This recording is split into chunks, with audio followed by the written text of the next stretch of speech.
In today's video, I'm going to teach you how to fix Onedrive not syncing. First off, if Onedrive isn't syncing properly on your device, it can be both frustrating and disruptive. But don't worry, with a few checks and simple steps, we can tackle this issue. Let's begin by ensuring that you are connected to the internet. A stable internet connection is crucial for Onedrive to function as intended. Double-check that you're connected to a reliable network and try loading a web page or streaming a quick video to confirm your internet connection is active. Next, make sure you're signed into the correct Microsoft account. This may seem basic, but it's easy to overlook. Open Onedrive, navigate to the Account Settings section, and confirm that the account details match the ones you intend to use.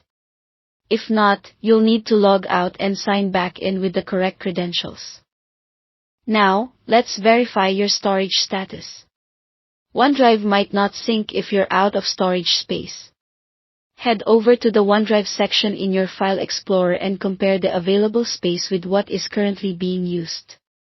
If you find that your storage is indeed full, consider freeing up some space by deleting unnecessary files or upgrading your storage plan.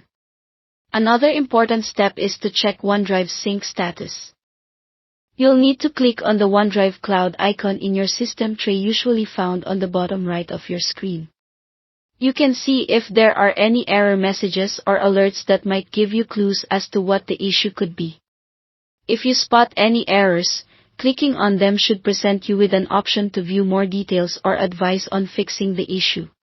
If everything looks fine with your storage and account, the next handy tip is to restart Onedrive. Doing so can often help resolve minor glitches. To restart, go to the System tray, right-click on the Onedrive icon, and select Close Onedrive. Then, relaunch Onedrive from the Start menu. Doing this refreshes the application and can oftentimes solve minor syncing troubles. Finally, if the problem persists, you might want to consider reinstalling Onedrive. Head to the Control Panel, select Programs, then uninstall a program, find Onedrive, and uninstall it. Once that's done, download the latest version from the official Microsoft website and install it. Reinstalling can resolve deeper issues by ensuring you have the latest updates and clean installations. Remember, patience is key. After completing each step, give Onedrive some time to resync your files. If you follow these steps carefully, you should be able to fix Onedrive not syncing and have your files back in no time. Thanks for staying with us through this guide. If this video was helpful, make sure to like and subscribe for more useful tech solutions. See you next time.